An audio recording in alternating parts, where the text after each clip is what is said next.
Bueno, cuando gustes iniciar, Antonio. Súper, muchas gracias. Em, Voy a compartir la pantalla, a ver si no se... ¿Me das permiso, Lalo, por favor? Ahí está.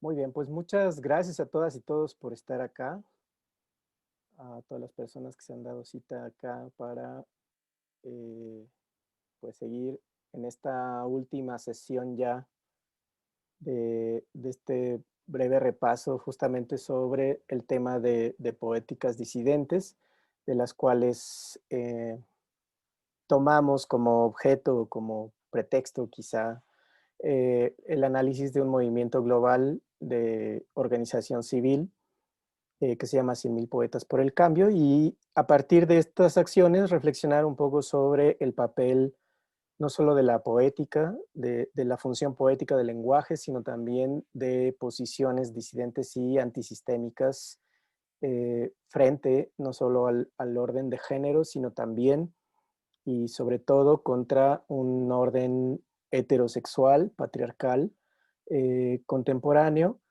eh, y la importancia de utilizar la voz, en este caso la escritura, la poesía, pero también llamar la atención de cómo este espacio subjetivo que llamamos identidad, sea hombre, mujer, transgénero u otra identidad sexogenérica, es necesario que sea habitada desde la conciencia, y cómo estas discusiones y estas tensiones cuando hablamos de sistemas de opresión basados en el sexo y en el género, justo cómo salen a flote, cómo se dan estas relaciones de poder, y justamente la importancia de mantener un espacio para la voz poética. Eh, en las primeras dos sesiones tuvimos invitadas en ese sentido, eh, justamente para que pudiéramos experimentar las implicaciones de ejercer esa voz poética, qué efectos tiene en nosotras, en nosotros y en nosotres esta construcción y de estos temas de los que se habla. En muchos casos, y para digamos, solo para recordar, vamos a reaccionar a algunos contenidos por medio del chat, pero en tanto esta sesión está siendo grabada, bueno, en algún momento vamos a utilizar también los micrófonos para que podamos intercambiar y reaccionar a algunos temas, o si tienen también dudas, comentarios o quieren replicar sobre alguno de los contenidos que aquí estamos revisando. De entrada, cuando hablamos del ejercicio de poder, estamos retomando desde la posición de perspectiva de género una construcción muy cercana a la de Michel Foucault, que plantea que el poder no pertenece per se al sujeto, sino que pertenece al conjunto de las relaciones que establece. Y en ese sentido, en las relaciones que se establecen con sus grupos sociales, con el lenguaje, etcétera, es que está ahí inmerso el ejercicio de poder, o en este caso, los ejercicios de poder. Parece una trivialidad, pero la mayoría de las personas no necesariamente habitamos la voz o no utilizamos la voz para decir lo que pensamos, sino lo que se espera de nosotras, de nosotros y de nosotres. Es decir, hay un uso de la voz políticamente correcta y que genera también las tensiones de las cuales ya hemos hablado con nuestras invitadas en otras ocasiones. Como cuál, lo que se espera de la poesía, por ejemplo, que la poesía sea solo en un sector académico, que se dé solamente con un cierto estilo, que se dé de algún tipo, de alguna manera, y cómo el movimiento 100.000 Poetas por el Cambio rompe ese molde de alguna manera y ofrece espacios para que todas las personas, independientemente de su condición y de su posición, puedan habitar la voz poética. La única, digamos, el único requerimiento que aglutina a todas y todos en este movimiento es justamente las ganas de generar un cambio que nosotras en la colectiva decimos que es de acción comunitaria, de acción social. Cuando nosotros estamos ante asegurar, por ejemplo, que necesitamos un cambio, como lo hace el movimiento 100.000 Poetas por el Cambio, estamos asumiendo una postura donde el status quo, es decir, lo que nos tocó vivir a nosotras y a nosotros y a nosotros en este momento histórico de nuestras vidas, no nos deja satisfechos. No solo porque no nos permite realizar un proyecto, digamos, de vida total al cual tenemos derecho, sino porque algunos de nuestros deseos y de nuestros afectos siguen siendo sistemáticamente coartados. Desde la lectura crítica de género decimos que las sociedades, y justamente por eso hablamos de género, las sociedades se organizan con base en lo que llamamos la división sexual del trabajo, que otorga ya roles diferenciados, pero también vimos de qué manera estos roles, a pesar de que ya están establecidos y que son a escala global, tienen espacios o grietas o fisuras que se pueden habitar con la palabra. Es decir, cuando se nombran las cosas, cuando se pone el énfasis en esas prácticas, Pilar Rodríguez hablaba y nos presentaba un poco el trabajo que ha hecho sobre las familias, ¿no? Las familias bien, podríamos decir, las familias donde no pasa nada, en donde se ocultan las relaciones de poder, por ejemplo, entre los mayores y las infancias, y ahí podríamos citar cantidad de problemáticas asociadas no solo a la imposición de carreras o de cosas para estudiar o de trabajo, por supuesto, a la explotación infantil, también al abuso sexual, también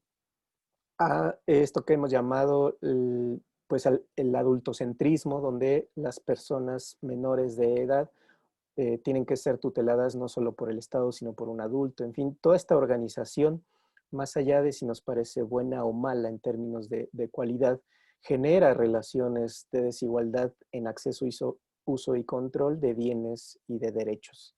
Y ese es un poco el análisis cuando nosotras empezamos a trabajar en preguntarnos qué podíamos hacer desde la sociedad civil, que ya estábamos hartas de los feminicidios, que ya estábamos hartas de la violencia de género. La respuesta que tuvimos a nuestro alcance fue la creación del movimiento 100.000 Poetas por el Cambio. Nació de una charla, de una necesidad, y en ese sentido, a 10 años de distancia, yo podría decir que una de las cualidades que yo he retomado y que siempre llevo conmigo en mis lugares de trabajo es un ejercicio de honestidad. Cuando las reflexiones y los posicionamientos llevan consigo un ejercicio de honestidad, es decir, no negar nuestras necesidades, no decir que todo está bien, no decantarnos por lo políticamente correcto, sino por lo que realmente necesitamos, eh, es lo que da mayores frutos y es lo que da mayores ventajas, no sin problemáticas, por supuesto. Pero es importante para mí plantearles un poco que esta sesión de cierre busca retomar no solo los ejercicios poéticos que ya pudimos experimentar y que si tienen, por supuesto, preguntas o reacciones las podamos ver y visibilizar.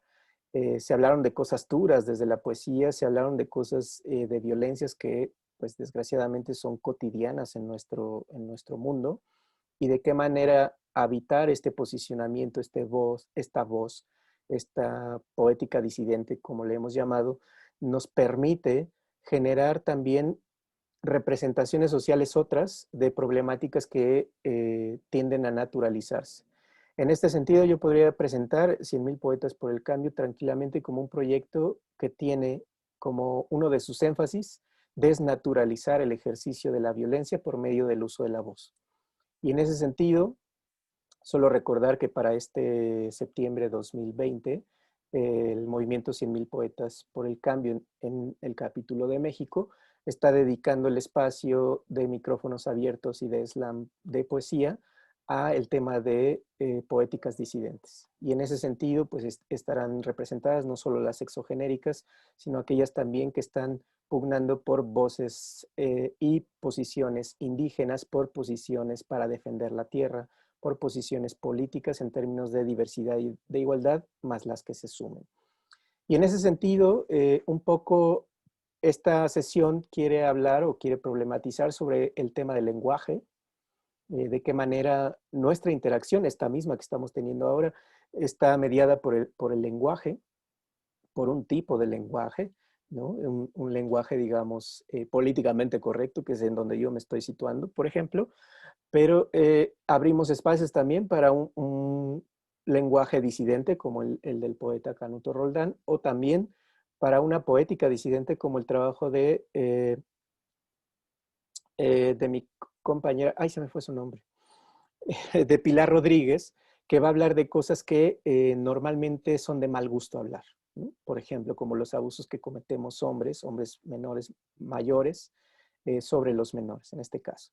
Entonces, hoy voy a plantearles un poco la reflexión final, que nos podamos quedar un poco por qué el lenguaje es importante, pero por qué también, y es una reflexión abierta, no tengo yo la solución, por qué ha sido la poesía, digamos, eh, dentro de los ejercicios de 100.000 poetas por el cambio, la que ha durado, digamos, 10 años cada año de manera consistente, posicionándose en contra de la violencia, por supuesto, pero a favor de un mundo distinto, un mundo otro.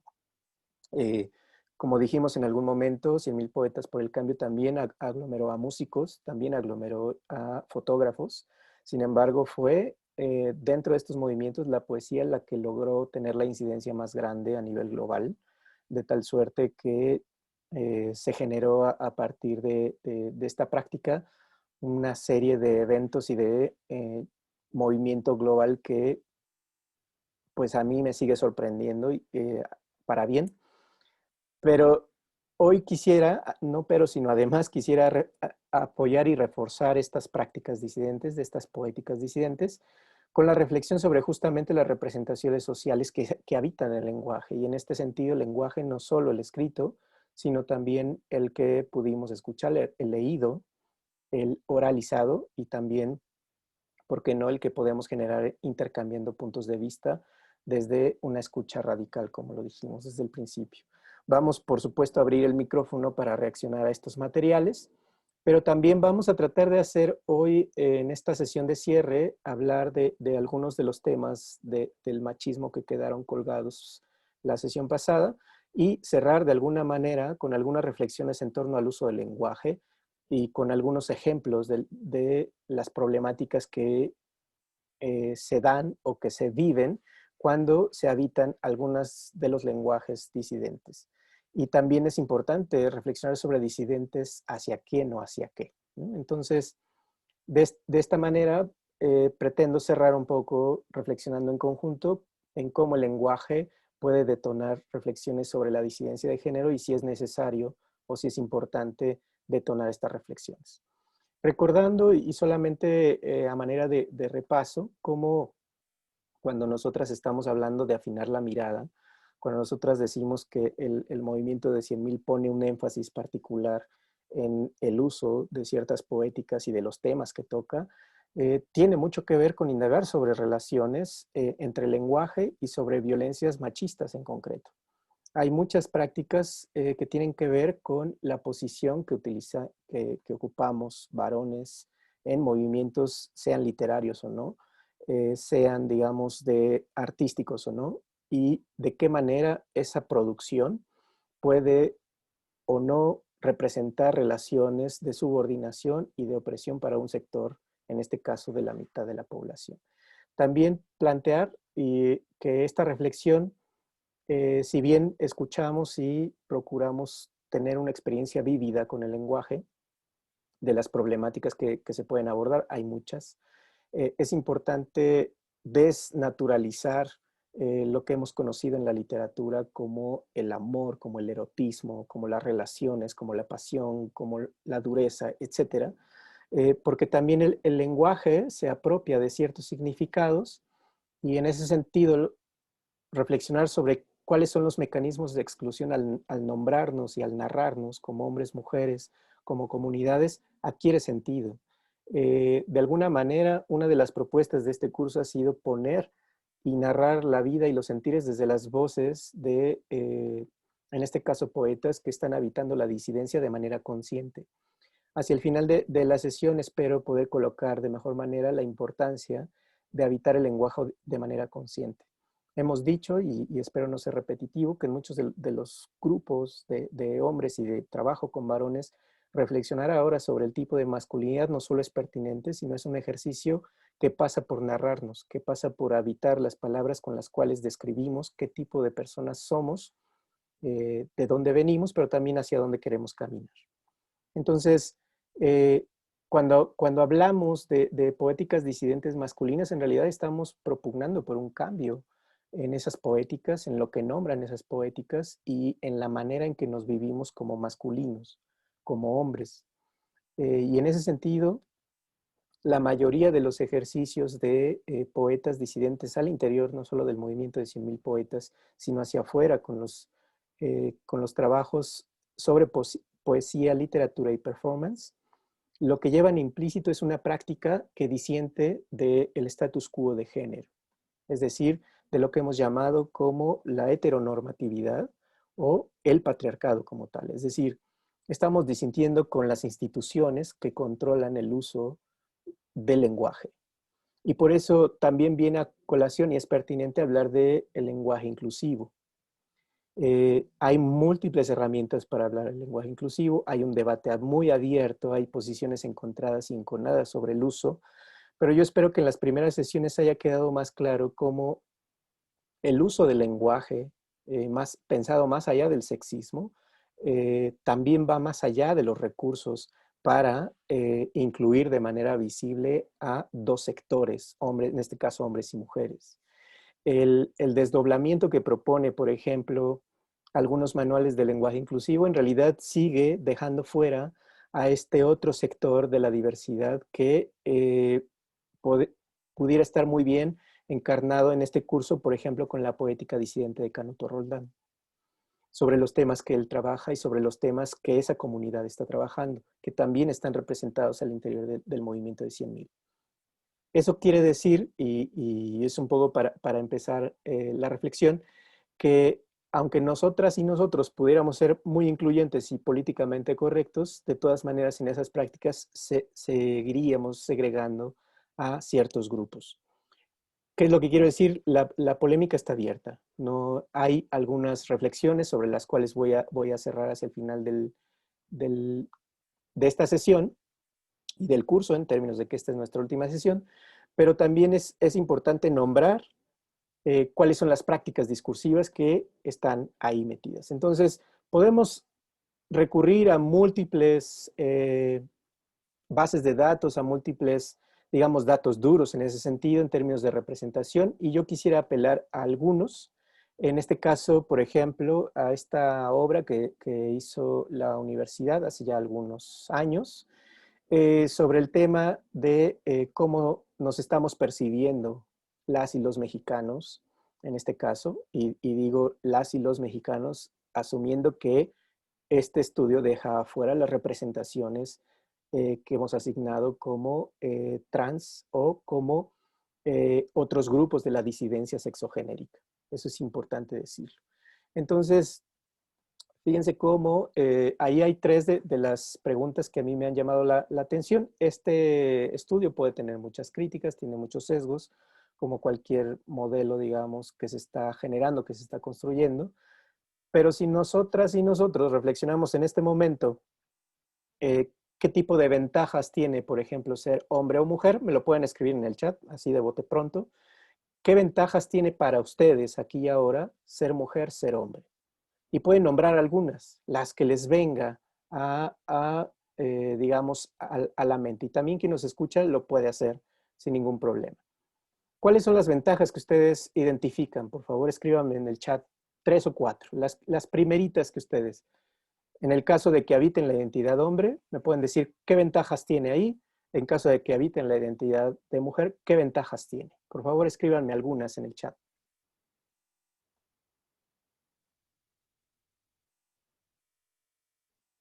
Solo unas, muchachos. Dice Fernando, no hacer los deberes del hogar. Sí, fíjense cómo ahí el tema del trabajo no remunerado y políticas del cuidado, ahí está presente, sí. Y precisamente por eso es un tema en tensión, podríamos decir. Fabián dice, como varón tengo la ventaja de no sufrir los malestares físicos que achaca la menstruación, por ejemplo. No sufro acoso y tampoco soy víctima de feminicidio. Ahí está, clarísimo. Dice, los hombres no padecen los efectos hormonales mensuales, aunque hay investigaciones que sí. Solo que justamente en nuestros periodos son distintos, porque también la forma en la que hemos ido socializando esas relaciones, por ejemplo, con nuestras hormonas, son totalmente distintos. Hay muchos estudios, por ejemplo, que van a analizar cómo al interior de los discursos médicos también hay una tendencia a analizar o a sobreanalizar la parte femenina, dejando de lado también el aparato y los sistemas masculinos. Esto también tiene que ver con justo esta visión que llamamos heteropatriarcal, es decir, donde la medida de el varón y cómo construye al otro termina siendo la beneficiada. Ahorita vamos a citar algunos de los clásicos en ese sentido. Carol Rivera dice, ventaja de ser mujer, eh, pedir permiso para faltar por cuestiones de enfermedad. No, no se me vienen más a la mente. Sí, fíjense cómo pedir permiso para faltar por cuestión de enfermedad habría que contextualizarlo, porque todas las personas se enferman. El asunto es que cuando la construcción subjetiva de hombre pide permiso para faltar porque se siente mal, el contexto es el que le regresa así como diciendo, pero ¿cómo te vas a quejar? Tú no te puedes quejar, tú aguantas. Y esa es una construcción subjetiva que está ahí, digamos, o que media en esa resolución. Pero permisos para faltar por enfermedad, todas las personas, cualesquiera. No tener miedo de ir a la calle de noche, por supuesto, una de las principales. No ejercer la paternidad de forma sana y responsable. Pues ese no sería una ventaja, ¿no? Pero bueno, está ahí puesta, ¿sí? Elizabeth dice, puede ser una ventaja. Desentenderme de mi paternidad sería la ventaja, ¿no? Es decir, no hacerme cargo. Ya yo arreglándoles sus opiniones, perdónenme. Pero, digamos, ventaja de ser hombre es solo ser suministrador económico, es decir, ser proveedor. Como varón tiendo a tener mayor reconocimiento y es más proclive que se me sitúe en roles de autoridad, poder y liderazgo. Esto es cierto, Fabián no lo dice. Delegar la crianza de los hijos, ahí está otro. La discriminación positiva es una ventaja o una desventaja. En el caso, discriminación positiva, me supongo que se refiere, Fabián, a las acciones, digamos, emanadas de la política de igualdad. Por ejemplo, separar o hacer espacios exclusivos para mujeres. Si es a eso a lo que te refieres, estamos hablando de discriminación positiva, porque estas acciones eh, son de carácter temporal, perdón. La idea no es que sean permanentes, la idea es que los hombres, cuando habitemos una ciudad que tiende a separar o a generar espacios para salvaguardar a las mujeres del acoso, el hostigamiento, por ejemplo, de la violencia de género, etcétera, hay una discriminación, es cierto, esa discriminación se llama positiva porque está encaminada hacia concientizar a las personas para lograr la igualdad. En muchos sentidos, y es un tema que quiero compartir, en muchos de los grupos con los que yo trabajo de hombres, una de las principales molestias es esta. Es decir, por qué se tienen que abstener de ocupar ciertos espacios eh, en las políticas de igualdad. Bueno, podríamos dar todo un curso sobre esto, solamente decir que sí, efectivamente es una discriminación y es una discriminación positiva a género, positiva a derechos. Es probable que nosotros la vivamos como negativa, pero en términos de política pública digamos, una discriminación positiva. Y esto me da pie también a comentar cómo cuando hablamos desde este enfoque de masculinidades de malestares, el malestar también es positivo. Y aquí no estamos diciendo bueno o malo, sino que es positivo porque siempre construye acciones concretas. La gente o nosotros, cuando nos vivimos frustrados en la ciudad, somos más proclives a la violencia, somos más intolerantes, somos más agresivos y no estamos socializando en espacios de la misma manera eh, que cuando somos conscientes de por qué hay esa política pública, ¿no? Carol dice, ventaja de ser mujer, pedir permiso para faltar. Bueno, esta ya la leímos. ¿Qué otra? Y al delegar la crianza de los hijos, sí, la discriminación positiva que dijimos tiene esas dos lecturas, pero es positiva a derechos, eso no hay que olvidarnos. Nuestro contexto de lectura son derechos humanos, eso es importante. Marisol dice, ventaja de ser hombre, mayor libertad sexual, sería del ejercicio de la sexualidad. Para el conjunto de las mujeres siempre ha sido una lucha, digamos, social, política y cultural, los derechos sexuales y reproductivos. Pensemos simplemente cómo sobre el tema del aborto hay cantidad de literatura y sobre el tema masculino, por ejemplo, de la participación o de la sexualidad masculina, la responsabilidad que se tiene en ese sentido, hay muy poco debate público, ¿no? O en algunos casos nulo, dependiendo. Entonces, Raúl dice ser hombre, no casarse. No entendía a qué se refiere Raúl, pero bueno, vamos a ver si es ventaja o desventaja. El liderazgo no se cuestiona, claro. No sufrir los padecimientos propios del embarazo y el parto, por supuesto. Evidentemente no son ventajas, son parte de la misma estructura machista. Sí, Elizabeth, es cierto. Algunas de las cosas que leemos como ventajas, por ejemplo, no hacerse cargo de la paternidad, implica ya una pérdida para nosotros como hombres. Es real. Y nosotros la vivimos como ventaja cuando en realidad, en los hechos, es una desventaja, ¿no? Pero vamos a verlo en esta manera. Fíjense muy bien, quiero presentarles lo que opinan hombres y mujeres, ¿no? Sobre este tipo, estas preguntas. ¿Cuál sería, por ejemplo, la mayor ventaja en este caso de ser hombre? Fíjense ahí, pues no hay sorpresas, ¿no? Más oportunidades, mayores beneficios económicos, laborales, educativos, sociales. La fuerza física como una ventaja, sí. Cualidades, ¿no? Ser jefe de familia. El machismo entendido como poder hacer lo que se nos pegue la gana, ¿no? Y de que todo nos valga, inclusive la crianza. Ustedes lo han dicho en sus comentarios, por supuesto. Eh, pero llamo su atención. Bueno, ahorita voy a repasar estas y ahorita regreso. Algunos de los colegas con los cuales ya hemos conversado estos números tienen varias lecturas, son importantes y quiero llamar su atención en los índices, por ejemplo, donde el NIS representa el no sabe, es decir, las personas, tanto hombres como mujeres, no saben cuál es una ventaja. Algunas personas que, como en el caso de la mitad de la tabla, piensan que no hay ninguna ventaja. Otras que plantean pues que no contestan, ¿no? Y otras que tienen información dispersa o menciones dispersas. Si les llamo su atención para que vayan, digamos, identificando esos porcentajes. Cuando hablamos de desventaja, fíjense el porcentaje de personas que no saben cómo crece de manera exponencial. De las que no contestan y de las que dicen que no hay ninguna, pues si no notaban una ventaja, seguramente una desventaja va a ser más complejo. Ahí hay algunas, por ejemplo, que ustedes han mencionado: ser débil, ser flojo, ser terco, ¿no? La desventaja.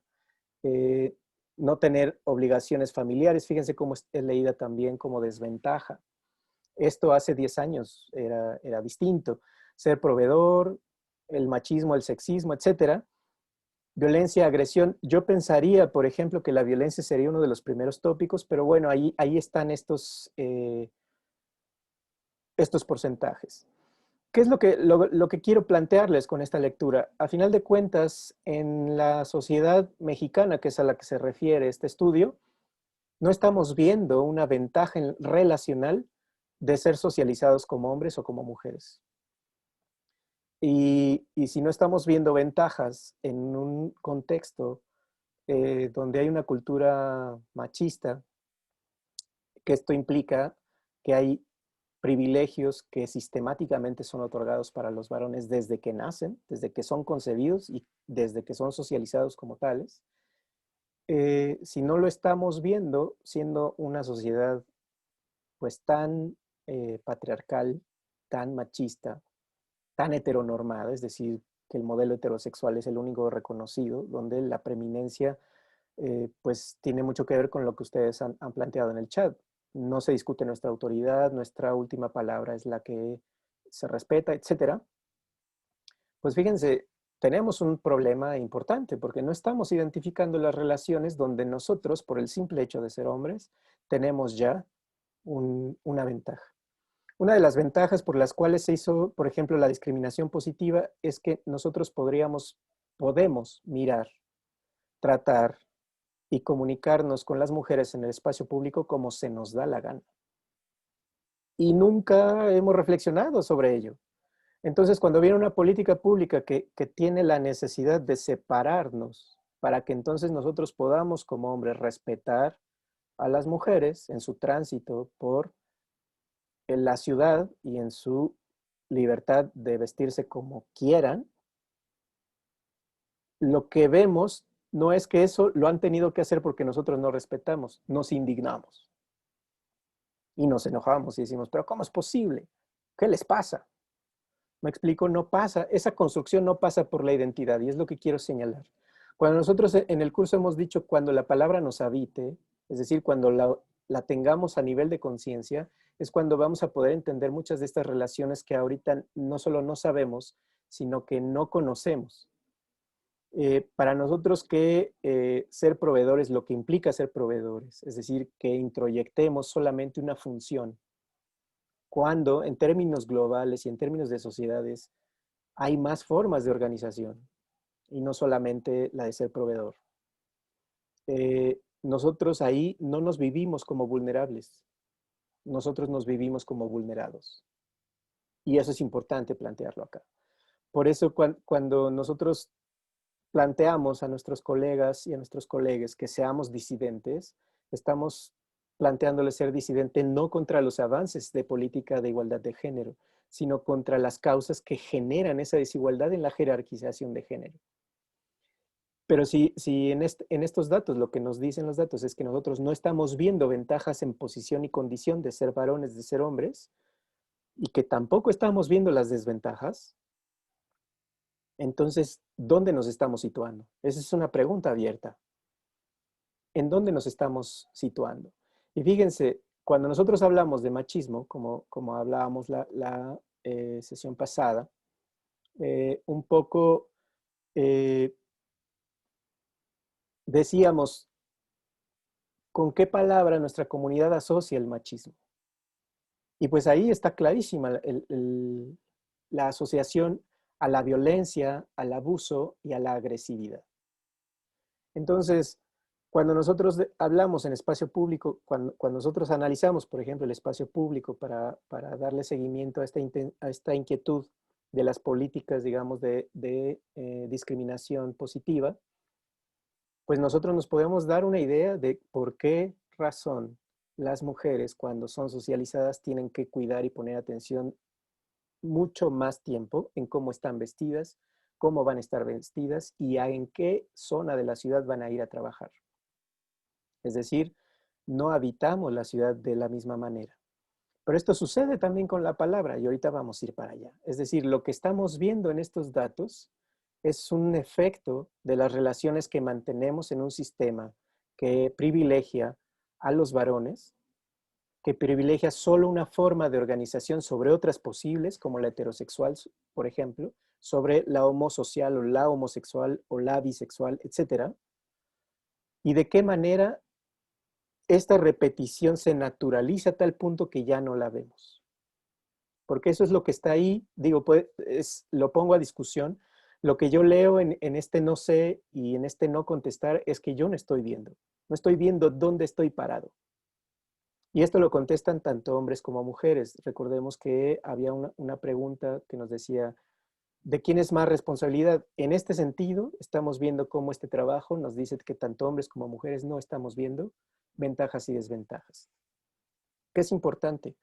En muchas situaciones relacionales, los hombres siempre sacamos ventaja. Y a esas están asociadas, por ejemplo, lo que llamamos las brechas de género, que van desde salarios, que van desde posiciones de toma de responsabilidad, que va desde representación pública, utilización del espacio público, etcétera. Hay un largo etcétera que es abordado por las políticas públicas de género, tanto nacionales como internacionales. Y ese es un poco lo que quiero señalar. Si nosotros, a mí lo que me sorprende de este trabajo es justamente la cantidad de personas, tanto hombres como mujeres, que no están viendo, que no están identificando dónde está, digamos, el malestar o dónde está la desigualdad.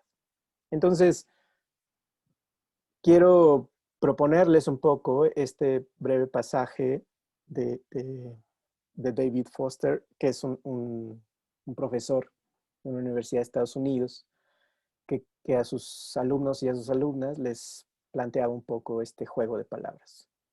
Van dos peces jóvenes nadando juntos y sucede que se encuentran con un pez más viejo que viene en sentido contrario. El pez viejo los saluda con la cabeza y dice, buenos días chicos, ¿cómo está el agua? Y los dos peces jóvenes nadan un poco más y entonces se quedan mirando uno al otro y preguntándose, ¿qué demonios es el agua? Entonces, esto que cuenta el profesor de la Kenyon College es justamente esta metáfora que nos permite ver cómo todas las relaciones que mantenemos en los espacios, en nuestras relaciones, vivimos o están inmersas en una realidad cotidiana que a fuerza de estarla repitiendo, repitiendo todos los días, de estarla pensando de la misma manera, de estarla nombrando y narrando de la misma manera, termina por ser invisible a nuestros ojos.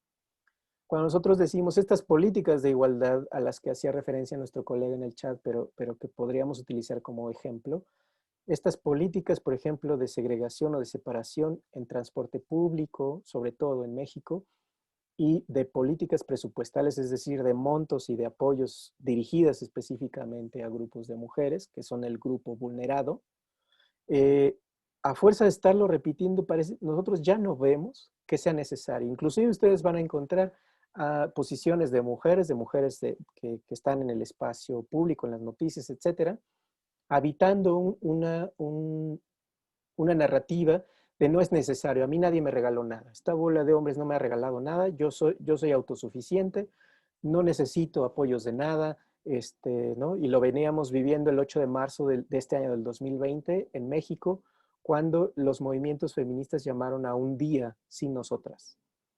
Eh, Cabe decir que los números que hemos presentado en la conciencia y en la vivencia masculina, pues fue no entender nada. Y no entendíamos nada justamente porque no estamos viendo, como los peces, en qué demonios es el agua. Es decir, en qué relaciones y cuál es el nivel de violencia simbólica en el que hemos estado siendo socializados tanto hombres como mujeres en un modelo binario que solamente está fomentando un solo modelo de familia, no más, uno solo. Cuando nuestros arreglos familiares, por crisis, por gustos, por afectos, por cuestiones varias, han cambiado a lo largo de los años. Sobre esto hay muchos estudios de parentesco que van a ver cómo a medida que pasan los años por las crisis, por ejemplo, económicas, muchas personas pierden su casa, entonces regresan a la casa de los padres y entonces esa casa de los padres, bueno, pues es modificada, se hace un cuarto, etcétera, de tal suerte que hay 2, 3 familias al interior de una casa. Y ese tipo de arreglos, que a final de cuentas conforman varios tipos de familia, rompen con esta idea fija de que solo hay un tipo de familia. Por supuesto que hay muchos, y en esos muchos lo que se pierde es justamente que estamos inmersos en el agua. Siguiendo esta misma metáfora, pues si nosotros le preguntamos a las instituciones del Estado, ¿no? En este recelo, cuando nosotros hablamos del lenguaje incluyente o cuando nosotros estamos hablando como todes o como todas, recordemos que en una de las sesiones, una de nuestras escuchas decía, bueno, ¿por qué hablan de todas? Bueno, pues más allá de eso, cuando nosotros apelamos a las instituciones encargadas de cuidar el lenguaje y todo, pues toda la parte lingüística que tiene que ver con la cultura y la herencia, pues vean ustedes lo que está ahí, ¿no? Cuando nosotros hablamos de machismo, estamos hablando de una actitud de prepotencia. Cuando nosotros hablamos de feminismo, ahí estamos hablando de una ideología. Es decir, en el machismo no hay ideología, es nada más puras actitudes. Entonces, vean cómo la misma construcción de lo que significa de manera diferenciada. En la diferencia y en la jerarquización es donde habita la violencia simbólica, no en la diversidad. Esto es importantísimo recalcarlo. Por eso el movimiento de 100.000 poetas es diverso. Hay muchas voces de muchos países, de muchas culturas, de muchos credos, de muchas prácticas espirituales, de muchas identidades sexogenéricas. Y en la organización de esas voces no hay una jerarquización, o por lo menos no de manera consciente no estamos buscando una jerarquización. Quienes tienen que jerarquizar, clasificar y sistematizar, digamos, esa información son las instituciones encargadas para ello y que el Estado, hay que decirlo, el Estado patriarcal y el Estado liberal, tal como lo conocemos ahora, es el encargado de velar por esas jerarquizaciones. Y ahí lo vemos de manera muy clara, ¿no? Entonces, ¿de qué manera podemos plantear pues una poética que nos ayude, pues no estar como agua en los peces, ¿no? Sino más bien que nos ayude a colocarnos en otro lugar, en un lugar donde podamos no solo mirarnos desde otro lugar, sino también reconfigurarnos, es decir, seguir siendo socializados desde la conciencia, tomando nuestras propias decisiones. Entonces, por eso podemos decir ahora que el tema de la lengua lo es todo, digamos, desde este punto de vista, eh, porque una vez que la hemos adquirido, pues por supuesto que nos sirve para pensar y pensarnos y ubicarnos, situarnos en el mundo. Y en ese sentido, es importante utilizar el lenguaje o habitar el lenguaje, como hemos dicho nosotros en este curso, desde un ejercicio de conciencia, desde qué lugar estoy y quién soy yo, desde qué lugar emito esos posicionamientos. Entonces, para nosotras como colectiva, la dimensión social de la lengua es fundamental, porque nos ayuda, como ustedes lo pudieron experimentar en otras sesiones, a reconfigurar cosas y relaciones tan dolorosas como puede ser la violencia de género, como puede ser el hecho de que los lugares masculinos en nuestro modelo social contemporáneo son lugares de ventaja y nos puede molestar. Y qué bueno que nos moleste, ojalá nos molestara más. Pero cuando habitamos la conciencia masculina es reconocer en qué lugar estamos. Y por supuesto que va a haber molestias. Y vamos un poco en ese sentido. Nosotras decimos, la lengua es también una forma de representar el mundo. Y esto parece un juego de palabras que no tiene sentido. Espero que ahora que lo menciono, después de que hemos hecho algunas lecturas más profundas y mucho más disidentes, nos suene a que hay lenguajes y estructuras que replican, que reproducen ciertos imaginarios simbólicos y hay otros que identifican también ciertas tensiones que es necesario resolver si es que queremos acceder a un mundo mejor. Si es que todas las personas que nos damos cita aquí decimos, o todas las personas que trabajamos con derechos humanos e igualdad, decimos que nos interesa trabajar por una igualdad verdadera, tendremos que pasar por ese posicionamiento, por advertir e identificar cuáles son los usos del lenguaje y qué tipo de lenguaje es el que yo voy a habitar. Esto, por supuesto, en el contexto de cada uno, cada una y cada una es distinto. Y no puede ser de otra manera. Pero lo que nos ha unido a nosotras como movimiento de 100.000 es justamente cómo esa palabra que nos habita está buscando un cambio. Un cambio en lo cotidiano, es decir, no solo en el escrito, no solo en la lingüística, no solo en la estructura, digamos, estética de la palabra, sino en lo que se nombra, bajo este principio de que lo que no se nombra, pues no existe. Esto también es una herencia de movimientos feministas. Podemos hablar de los lenguajes, y es importante hablar de los lenguajes. Los lenguajes del cuerpo, por ejemplo, de los varones en temas de acoso y hostigamiento, tienen también sus lecturas, tienen sus especificidades. Por supuesto, los lenguajes de personas o de mujeres, de niñas que han sido víctimas de acoso y de hostigamiento, tiene también una forma de ser leído.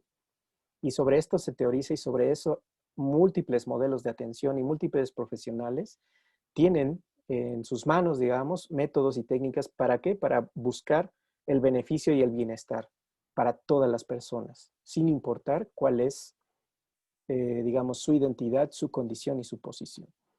Dicho esto, entonces es importante plantear cómo en el centro del lenguaje está nuestra interacción humana. Está en nuestro ser, está en nuestro sentido del yo, en nuestra identidad, sin ningún problema. Cuando trabajamos con grupos de varones o cuando estamos haciendo lecturas como las que hemos podido presenciar acá, en realidad hay un diálogo con ese que yo soy, con ese que quiero ser, que reconfigura y que da y abre posibilidades para que las personas puedan construir universos simbólicos distintos, diferentes. No es posible hacer un mundo distinto si no lo imaginamos antes. Y en ese sentido, cuando las modificaciones a la lengua y al ejercicio poético del lenguaje se viven como un ataque, por supuesto que hay muchas personas y muchas instituciones que van a decir que hablar de nosotros es un ataque a nuestro idioma. Y en ese sentido es algo muy real, pues es algo muy vívido. No estoy diciendo que la intención de atacar sea lo real. Lo que estoy diciendo es que cuando modificamos la lengua, nosotros la vivimos como personal. No es fortuito que cuando, por ejemplo, Pilar Rodríguez nos leía textos sobre el machismo y sobre los abusos de hombres hacia mujeres, había un silencio, y no es un silencio cómplice, no es lo que quiero decir. Lo que estoy diciendo es que hay una sorpresa, porque hay una sacudida a nosotros mismos, a esa parte de la entelequia, de la subjetividad que se está proyectando en ese lenguaje. Entonces, cuando sabemos, y como hemos visto a lo largo de la historia de nuestro mundo, hay grandes guerras que se han dado y se han librado por cuestiones del idioma. El, el, en muchos sentidos, cuando hablamos desde el colonialismo, también hablamos desde ese lugar, como muchos territorios han sido francófonos, pues porque han sido invadidos y han sido colonizados por imperios franceses, en este caso. Como muchos territorios son hispanohablantes porque han sido conquistados por la España del 16 y así. El tema del colonialismo en ese sentido es un tema que puede ser leído desde acá. Dentro del movimiento de 100.000 poetas hay muchos colegas poetas, hombres, mujeres, eh, que están trabajando sobre estos temas de colonialismo, de cómo se puede hablar o desmontar desde este yo que enuncia, desde esta poética, eh, para poder construir un lugar eh, sin pasar por ese apropiarse de, que digamos, de alguna manera característico en ese sentido. Eh, y en ese sentido, podemos decir que no es de extrañar entonces cuando hablamos de disidencia en el lenguaje, lo que estamos diciendo no es que no le hagan caso a la Real Academia de la Lengua. En realidad, quienes estamos trabajando con el lenguaje no nos interesa la posición de la Real Academia, porque efectivamente cuando nosotros nos damos cuenta que la Real Academia es una institución heredada de un sistema patriarcal, pues ya sabemos cuál va a ser su función. Es decir, lo que se discute no es su posicionamiento, no.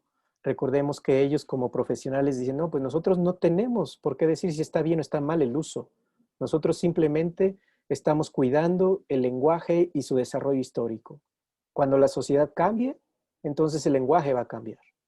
Y precisamente por eso nosotras y nosotros no estamos pendientes de las declinaciones lingüísticas, sino más bien del ejercicio social, político y contemporáneo del lenguaje. En algún momento, que seamos muchas personas que estemos habitando la lengua de manera distinta, la Real Academia no le quedará otra cosa más que ajustarse a esas normas.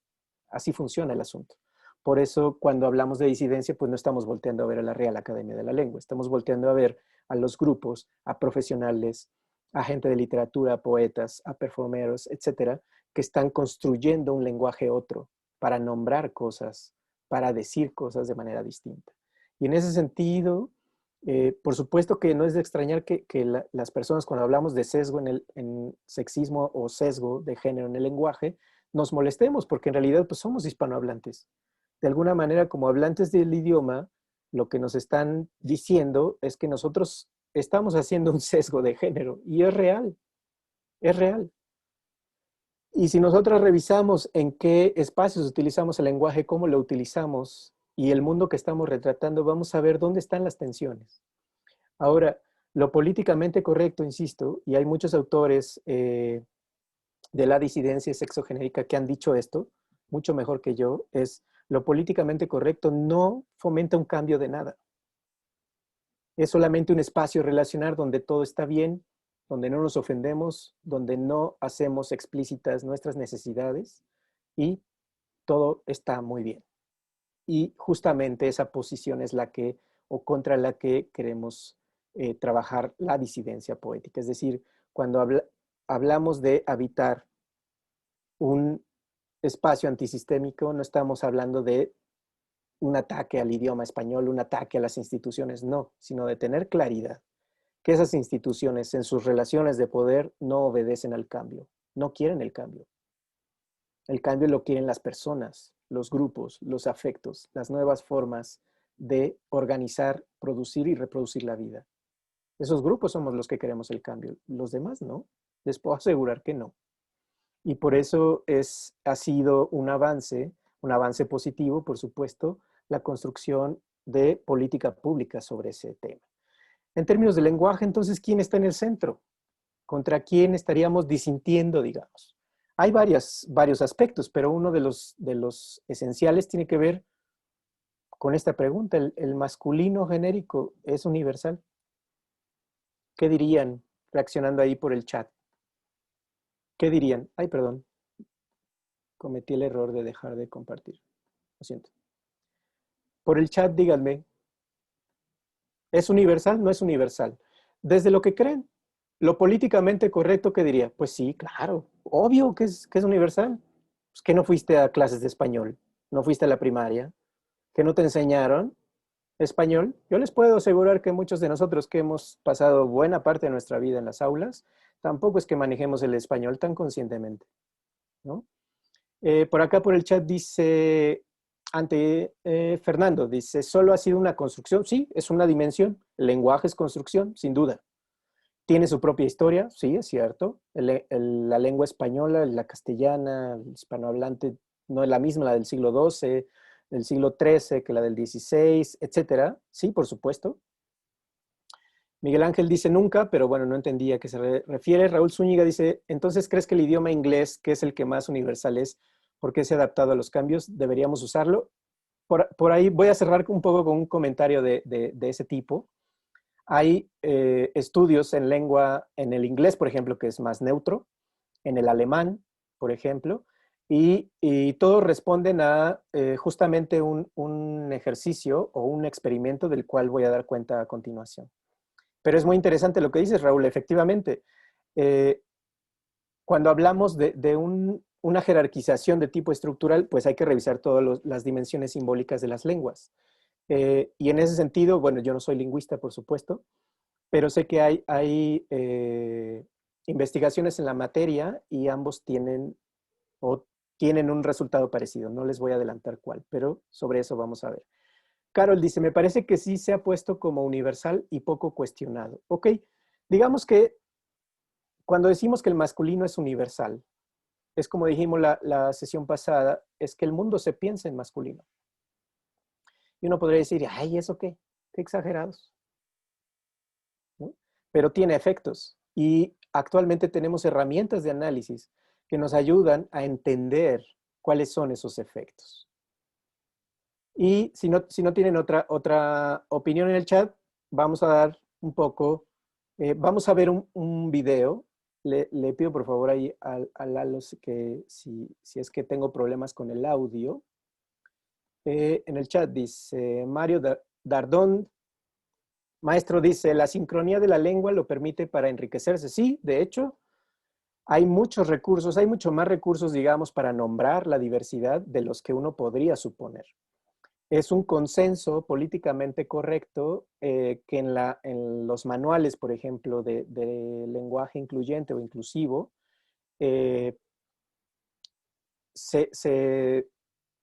como un acuerdo, digamos, el desdoblamiento de hablar de hombres y mujeres como tal. Pero fíjense cómo hay resistencia sobre esta opción y sobre esta opinión. Por eso les traje un pequeño video de un proyecto que trabaja a partir de los modelos de representación simbólica. Tengo por ahí una mano levantada, o ya no, creo que ya no. Ok, entonces fíjense muy bien. Dice Marisol, el masculino es universal porque es beneficioso para la mayoría en el sentido del lenguaje. Es beneficioso para múltiples dimensiones, Marisol, lo intuyes muy bien. El lenguaje oficial y junto con ese comentario todo lo que es oficial, es decir, todo lo que es una norma social, un acuerdo social, que eso sería, digamos, la traducción de pues lo políticamente correcto. Lo políticamente correcto no necesariamente satisface nuestro proyecto de vida, y esto es importantísimo decirlo, porque la disidencia, justamente, y el habitar la disidencia, implica crear siempre mundos posibles. Vamos a encontrar filósofos, no solo herederos del postestructuralismo y de la lingüística, que van a plantear que nosotros, subjetivamente hablando, siempre estamos siendo, siempre nos estamos construyendo. Y uno podría decir, ay, ese juego de lenguaje es, es poético y nada más. No necesariamente. Como ya hemos visto en los ejercicios anteriores, la poética tiene también una dimensión de señalamiento y de ubicuidad, es decir, de poner en un lugar específico ciertas relaciones que nos permiten ver. Lo que está en juego es la posibilidad de ver otros mundos distintos. Si nosotros revisamos la historia de nuestro mundo, vamos a ver cómo la norma heterosexual no fue siempre la norma social. Y entonces, ¿por qué tendría que serlo ahora? ¿Por qué no nos podemos imaginar de otra manera? Esas son preguntas que están ahí y que, en muchos sentidos, no tienen respuesta. Y por supuesto, la respuesta, según el movimiento de 100.000 poetas por el cambio, no vendrá de las instituciones. Precisamente por eso lo que se pone en primer nivel es la organización comunitaria. El diálogo de nuestros deseos, qué deseamos, qué queremos, qué cambio queremos habitar. En el caso de nosotros, las disidencias en el lenguaje y en la presencia y en las performances es algo que nos ha llamado siempre la atención y no teníamos claridad hasta este 10º aniversario que la colectiva ha estado abriendo espacios para que habite la disidencia. Y en muchos sentidos hay colegas que no están tan de acuerdo con la disidencia. Y está bien, no pasa nada. Pero el asunto no es una cuestión de percepción de lo que para mí es importante y para las demás no. Es una cuestión de identificar que los espacios comunes son para todos y para todes. Ese es el punto. Y eso es justo lo que está en tensión. Dice Marisol, pongo un ejemplo muy simple. Dice, los hombres ayudan en casa. El ayuda no compromete, lo convierte en voluntario, por supuesto. Y si lo leemos desde la conveniencia, por supuesto. Y contesto en respuesta, entonces, si yo trabajo, ayudo a mi esposo con el dinero, la respuesta evidente es no, nosotros no ayudamos. Y eso lo hemos dicho muchas veces. Cuando nosotros hablamos de la familia y del espacio privado y del espacio público, lo que estamos haciendo es la organización de la producción de la vida. Es decir, nosotros no ayudamos por buena onda, nosotros nos hacemos cargo de nuestra vida. Seamos hombres o mujeres, seamos casados o solteros, seamos como seamos, nuestro proyecto subjetivo tiene que ser sustentable. Es decir, no tiene por qué aprovecharse ni del trabajo de otras personas, ni de infantes, ni de parejas, ni de adultos, ni de mis padres, ni tiene que aprovecharse del trabajo de otros, es decir, sacar ventaja. Por eso lo que preguntábamos en la encuesta es, ¿cuál es la ventaja? Hay una ventaja, por supuesto. Ser un macho tiene ventajas, por supuesto que tiene ventajas.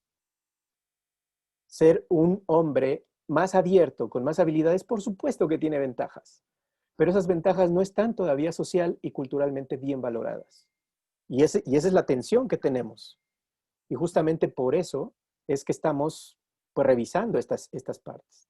Pero esto que dices es bien interesante, pero sí, efectivamente está, pues yo diría, Marisol, está en el centro, lo que tú estás diciendo. Vicky dice, dentro de la historia tiene una importancia para describir al ser humano. Claro, pero el ser humano, si yo digo un poco como abogado del diablo, muchas de las personas que me ven ya lo han escuchado, yo diría, no somos seres humanos.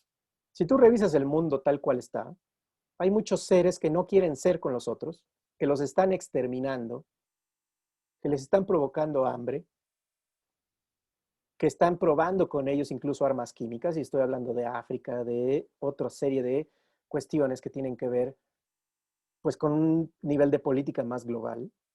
Hay un montón de conflictos donde ahora las Naciones Unidas y la mayoría de nosotros que somos muy entendidos no estamos buscando intervenir. No nos importa intervenir, por ejemplo, en los abusos que sufre África en sus minas, porque en nuestros celulares hay un pedacito de ese sistema de extracción. Entonces, cuando yo digo seres humanos, yo digo, no, yo lo pondría en seria duda, nomás para llevarte la contraria. Pero veamos qué interesante, o sea, cuando nosotros apelamos a llamar nuestras relaciones como seres humanos, ¿qué es lo que ocultamos realmente? A mi parecer, lo que ocultamos es las relaciones de poder que realmente están en territorio, es decir, la posición y la condición de las personas. ¿De qué edad son? Si trabajan o no trabajan, si tienen acceso al agua, en qué condiciones está la minería, por ejemplo, en África. Ustedes pueden googlear por ahí y van a encontrar cantidad de documentos donde se analiza este tipo. Y ustedes van a preguntar, y les pido que se pregunten, ¿esto es humanidad? Es decir, es un concepto que también desde el lenguaje, desde mi muy humilde opinión, debería de estar en crisis. Y creo que está en crisis. Pero bueno, esa es una opinión muy, muy personal. Mario dice, se necesita una revisión antropológica para entender estos temas. Claro, antropológica, sociológica, yo diría, multidisciplinaria. Por supuesto que sí, Mario. Ese es el punto. Por eso cuando nosotros retomamos un poco, y vuelvo a la diapositiva, en el centro está lo masculino, es universal. Nosotros quitamos masculino y ponemos seres humanos y ya estamos contentos. Yo diría que no, porque la cuestión es más de fondo. La cuestión es un poco más estructural. Marta dice, creo que el problema radica en asumirse como una ayuda y no como un compromiso de hacer como beneficio necesario para todos. Esto que dice Marta es importantísimo. Cuando trabajamos la disidencia, lo que estamos diciendo, parte de lo que estamos diciendo, es que todas las personas tienen el derecho y la obligación de tener un proyecto propio de vida. Con todo lo que eso implica, todos comemos, todos respiramos, todos consumimos, todo lo que nos rodea en el cuarto donde están ahora, en este instante, viene de la tierra. Todos hemos consumido madera, papel, plástico, aluminio. Tenemos nuestro smartphone y aquí hay baterías y minerales extraídos de sistemas coloniales. En fin, hay un montón de cosas que decir y que analizar para podernos posicionar. Entonces, la idea, vamos otra vez al foco, es justamente, vamos a ver, les invito a ver un pequeño, sí es este. Este pequeño documento es un ejercicio que hacen desde la plástica y desde los modelos de representación social. Es decir, el lenguaje y los símbolos de ese lenguaje van unidos. Las letras, los sonidos, los fonemas, siempre van unidos. Nosotros difícilmente, aun cuando meditamos y tratamos de tener nuestra mente en blanco, siempre vienen imágenes, sensaciones asociadas. En ese nivel, ¿se puede hablar de jerarquización, de desigualdad? Veamos este pequeño documento y luego abrimos el espacio para debatirlo un poco. ¿Les parece bien?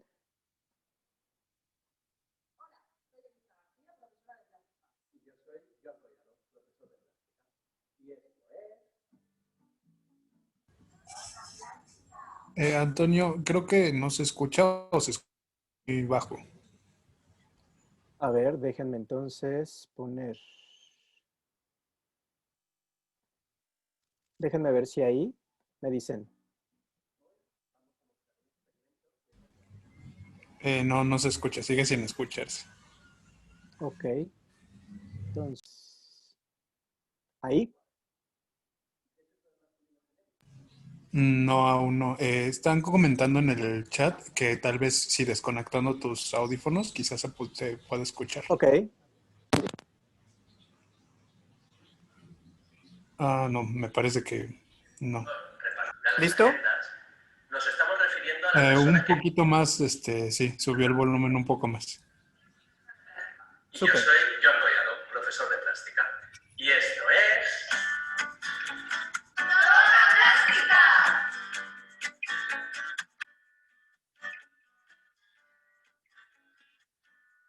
Hoy vamos a mostrar un experimento que hemos realizado en plástica sobre el uso del masculino genérico en el lenguaje.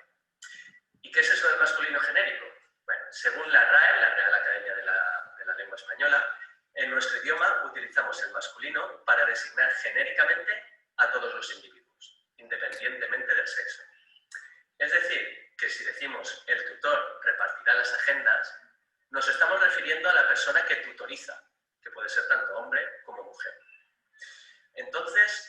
Si la RAE establece el uso del masculino genérico, ¿por qué solimos decir el tutor o la tutora repartirá las agendas?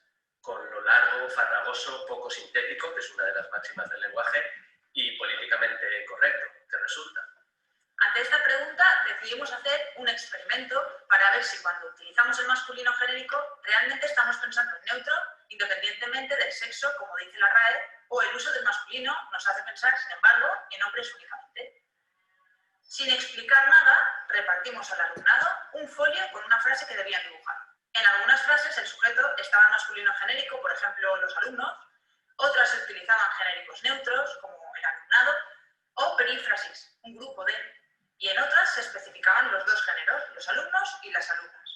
Algunas frases, además, remitían a conceptos o profesiones socialmente masculinizados, asociados a hombres como campeones, presidentes, raperos, y otros feminizados como bailarines o enfermeros, y otras frases en las que el alumnado se podía sentir identificado como el sujeto de la frase, como alumnado, adolescentes, etc. Con este experimento queríamos comprobar cuántas mujeres nos imaginamos y, por tanto, dibujamos, según si en la frase el sujeto está formulado en masculino genérico, en genérico neutro o especificando ambos géneros. Por otra parte, queríamos también observar cómo incide en el dibujo si el concepto está masculinizado, feminizado o les engloba al alumnado identitariamente. Una vez acabados los dibujos, rellenamos entre todo el grupo una tabla estadística donde cada persona marcaba su edad y su género, el tipo de genérico utilizado en su frase y también el porcentaje de chicas que habían dibujado. Participaron en el experimento un total de 288 alumnos y alumnas desde primero de la ESO a primero de bachillerato. Estos fueron los resultados. En las frases en las que se utilizaba un masculino genérico, con un concepto masculinizado, solo imaginaron un 7,55% de chicas.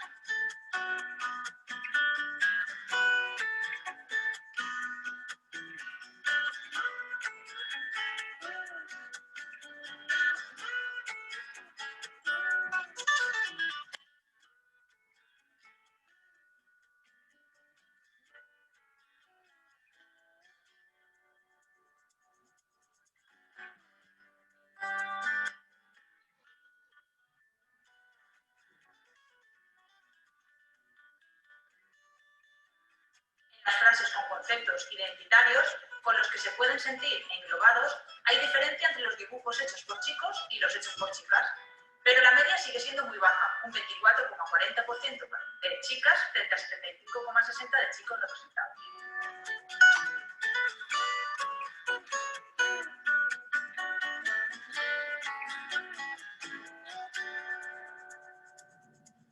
Incluso cuando el concepto está feminizado, el porcentaje de chicas es de un 31,73% y de chicos de un 68,27%. En total, en los dibujos en los que se ha utilizado el masculino genérico, que en teoría es neutro y engloba por igual a ambos géneros, solo aparecían un 18,35% de chicas frente a un 82,65% de chicos. Según esto, si utilizamos el masculino genérico, por tanto, estamos invisibilizando a 3 de cada 5 mujeres.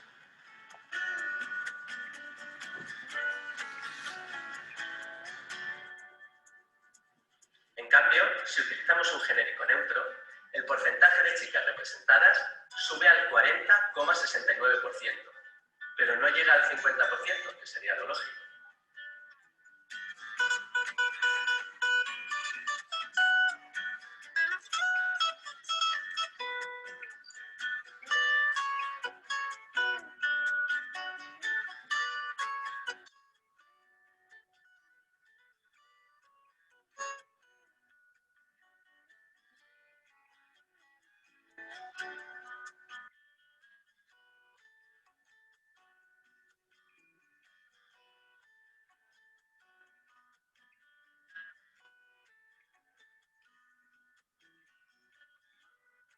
Cuando especificamos ambos géneros, las diferencias entre los conceptos feminizados y masculinizados se atenúan, y la media de chicas representadas asciende al 44,90%, frente al 55,10% de chicos. El uso de ambos géneros, por tanto, resulta el más inclusivo de los tres en nuestro experimento, pero aún así no llega a la paridad. Sobre este último dato ha habido algunas conclusiones por parte del alumnado. que nos interesa compartir. Por una parte, una alumna decía que el problema no es del lenguaje, sino de la sociedad, que es machista y por tanto en nuestro imaginario hay más hombres. Lo que debemos hacer, según esta alumna, es forzarnos a imaginar a mujeres cuando se utiliza el masculino genérico. Otro alumno ponía el foco no en el lenguaje, sino en el dibujo. Decía que aparecían más chicos porque son más fáciles de dibujar. Si dibujas palitos, estás haciendo chicos. Para hacer chicas, tienes que marcarlos. Es decir, que en la representación icónica también el masculino es genérico. El género femenino no queda incluido dentro del icono en teoría neutro, sino que hay que especificarlo poniendo una falda y pelo largo. Casualmente, sí que encontramos marcado el género femenino en estos iconos cuando se trata de llevar a un bebé o hacer la compra. Bueno, estas son dos de las conclusiones que rescatamos de nuestro alumnado. Esperamos que vosotros Y vosotras, y vosotres hagáis las vuestras. Sin duda es un tema que necesita de un debate abierto, ya que la solución es compleja y no depende de la RAE, sino de los y las hispanohablantes. Dejamos en la descripción enlaces a 2 clarificadores artículos sobre el tema. Nos vemos en el próximo vídeo de... ¡Norma Plástica! Súper. Muy bien. Voy a poner otra vez mis audios porque me siento más cómodo. Listo. ¿Ahí me escuchan? Sí, sí se escucha, Antonio. Súper. Pues si les parece bien, entonces podemos abrir el micrófono y ver un poco las reacciones. Perdón. Listo. Podemos hacer un feedback si les parece bien y un poco ver qué reacciones hay al respecto, qué fue lo que pasó, ventajas, desventajas, hay varias cosas que se pueden decir, asumir. ¿Qué dirían? Por ahí Marisol tiene la mano levantada, si le pudiéramos dar el micrófono, por favor. Hola, buenas tardes. ¿Qué tal, Marisol? Dinos, ¿qué Muchas pasó? gracias por la participación y por dejarnos participar, porque siempre es interesante aportar un poquito. Este video me gustó muchísimo, me parece que es un buen ejercicio que podemos utilizar para reflexionar sobre la importancia del lenguaje y de ir cambiando el lenguaje. Creo que esa es como la lucha, ¿no? Alguien dice, es que hay luchas más importantes, no lo dudo, pero el lenguaje es el principio, porque lo que no nombramos no existe. Entonces, si seguimos un poco como encerrados en esta cuestión del lenguaje como siempre ha sido, pues no podemos iniciar siquiera ningún otro cambio, ¿no? En algún otro curso que tomé aquí también, que ha sido maravilloso poder estar en cuarentena aprendiendo y capacitándonos de esta manera, muchísimas gracias por el esfuerzo, mencionaban un ejercicio que planteaban este acertijo, ¿no? Un padre y un hijo iban en el auto, tienen un accidente, el auto se vuelca, el padre fallece, y cuando llegan al hospital, la persona que lo va a operar dice, no puedo hacer nada porque este es mi hijo, ¿no? No me toca a mí operarlo. Y entonces, ¿quién está operando? Y de ahí surgían el montón de respuestas, ¿no? Desde el hecho de que fuera una alucinación, de que no se hubiera muerto, y la respuesta al ejercicio era que es una mujer, que es la mamá del niño. Y en el imaginario colectivo pocas veces ponemos a las mujeres en posiciones, y era el ejercicio, en posiciones de poder, ¿no? Como ser doctoras. Yo repliqué ese ejercicio con mi familia y el resultado fue exactamente igual. Y eso que en mi familia se debaten estos temas y mis hijos más o menos se lo saben y así, ¿no? Y lo que me demostró fue eso, que finalmente el imaginario colectivo siempre va a poner en masculino a los varones en el lenguaje, en posiciones el doctor, ¿no? Y me gustó mucho, la verdad es que el video está muy interesante y me gusta cómo hacen estas proporciones e incluso desde el simbolismo de los palitos, ¿no? Del genérico, el genérico de dibujo es masculino. Entonces, muy interesante. Muchísimas gracias, maestro. Gracias, Marisol.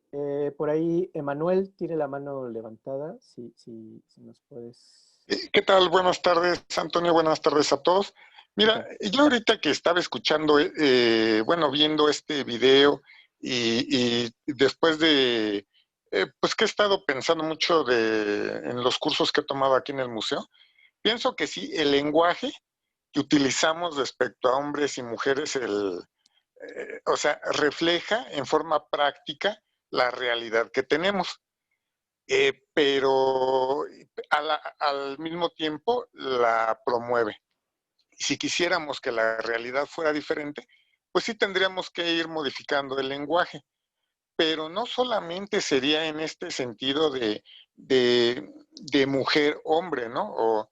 Sino en muchísimas más cosas, ¿no?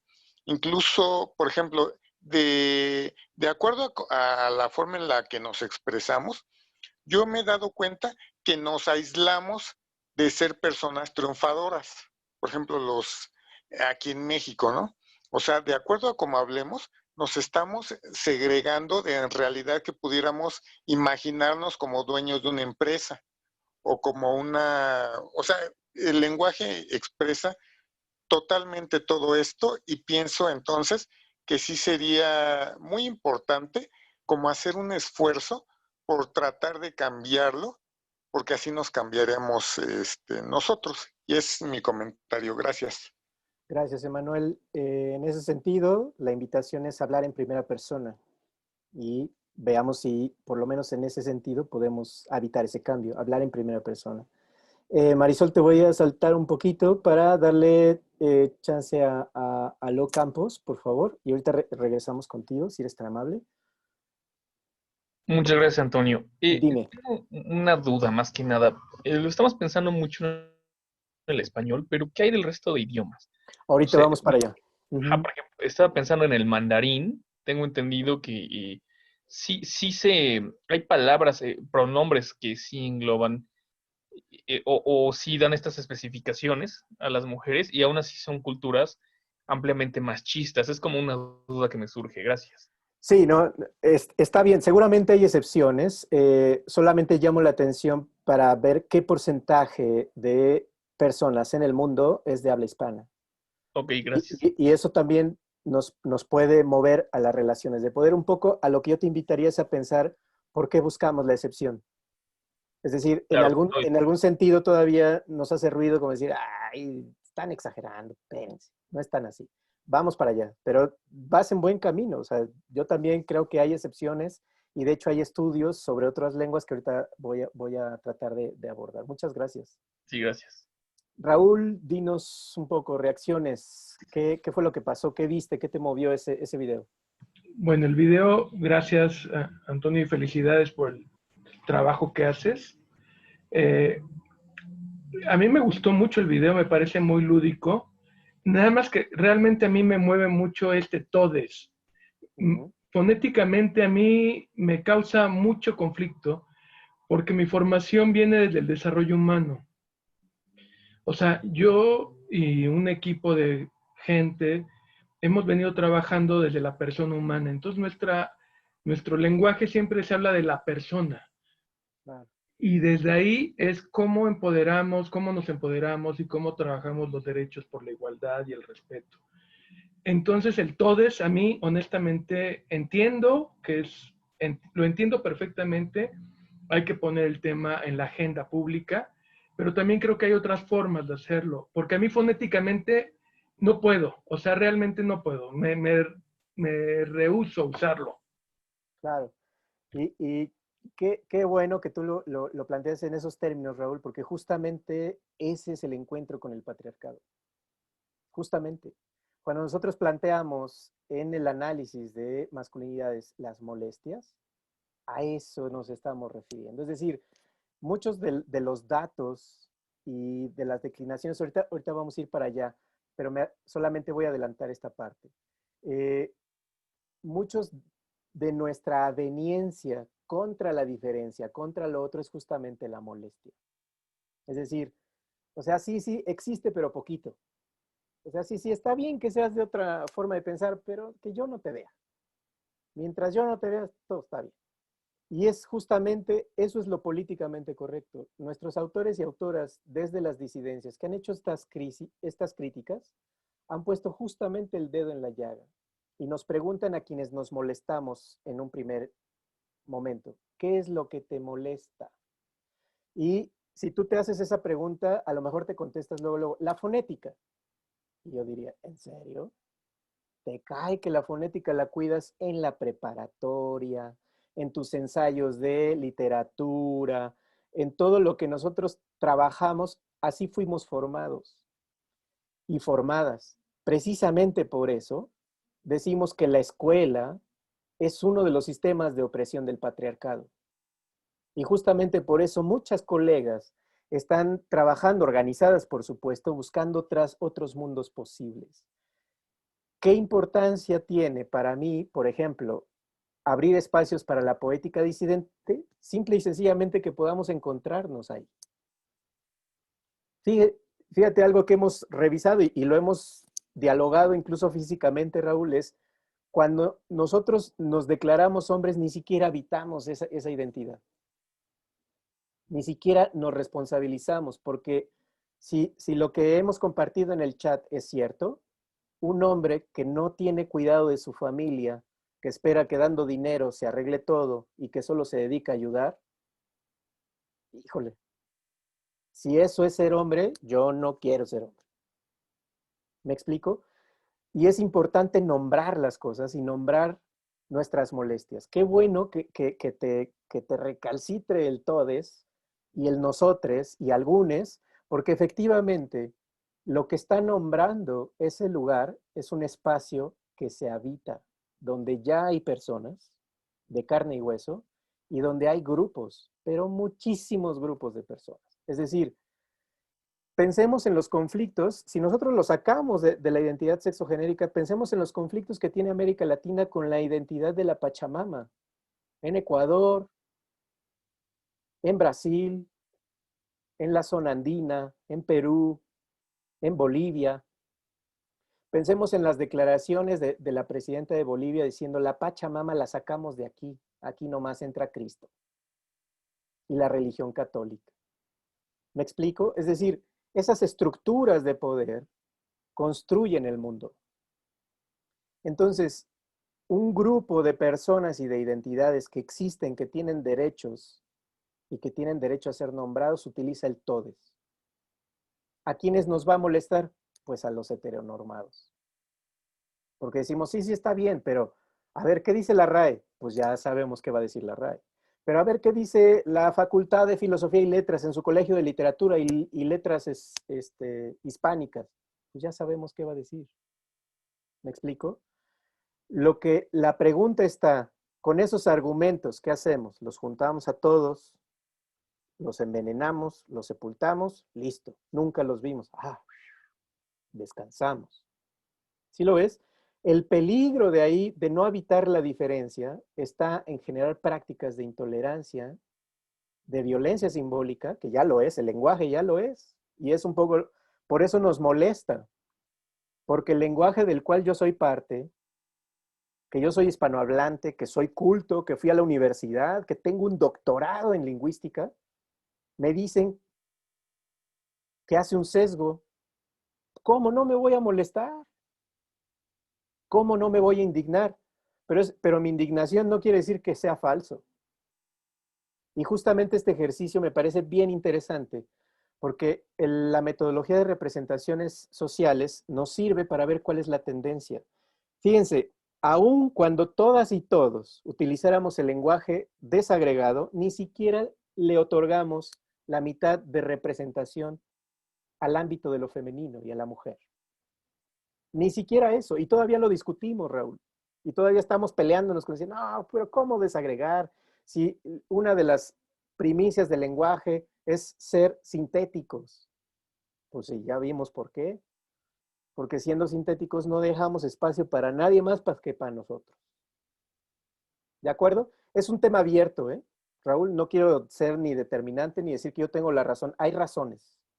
Pero lo que es importante es ver desde dónde se posiciona. Cuando hablamos de cultura comunitaria, de desarrollo humano, hay que revisar qué es lo humano, porque humanos no son nuestras comunidades indígenas. Humanos no son nuestras tradiciones, por ejemplo, de medicina tradicional. Humanos no son nuestra relación con el agua, con el aire, con la tierra, con la contaminación. Humano no es nuestra relación que tenemos actualmente con los mecanismos para que todas las personas que habitan este planeta tengan las habilidades suficientes para hacerse cargo de su vida. Esa no es la humanidad. Entonces, cuando decimos todos somos seres humanos, yo diría, no, señores, no es cierto.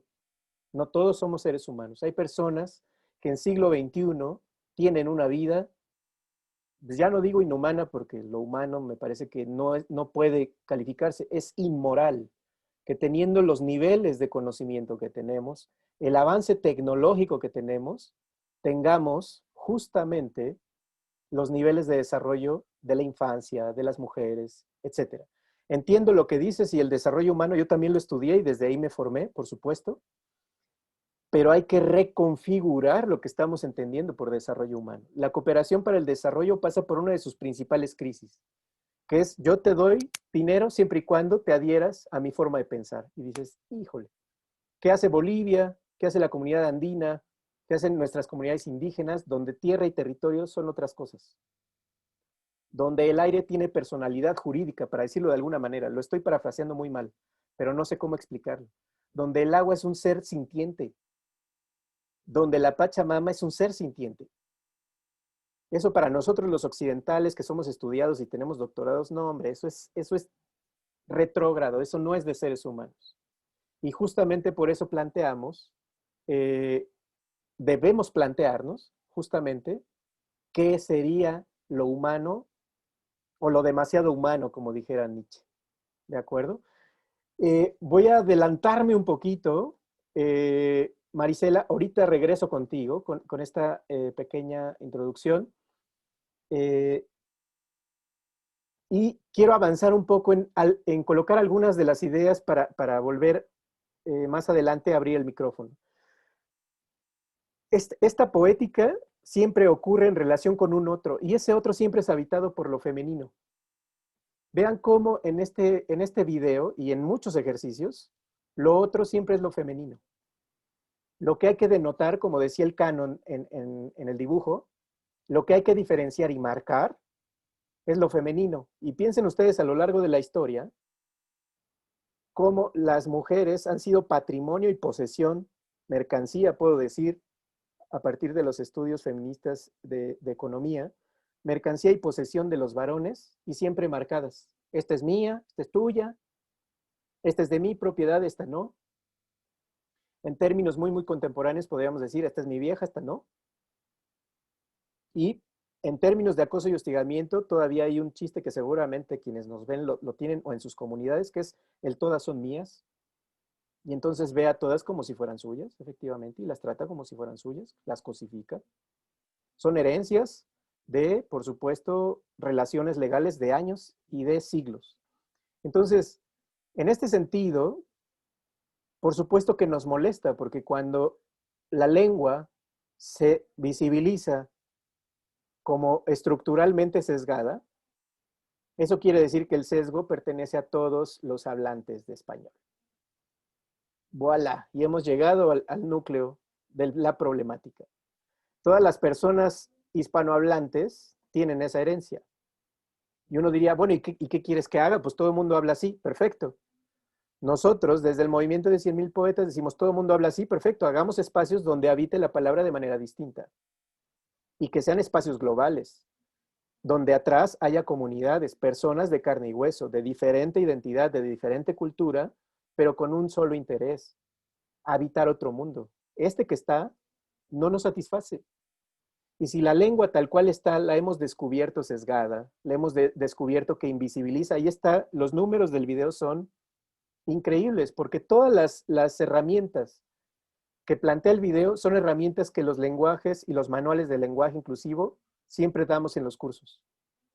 El desdoblamiento, el genérico en aquellas cosas que tienen importancia y relevancia de manera diferenciada.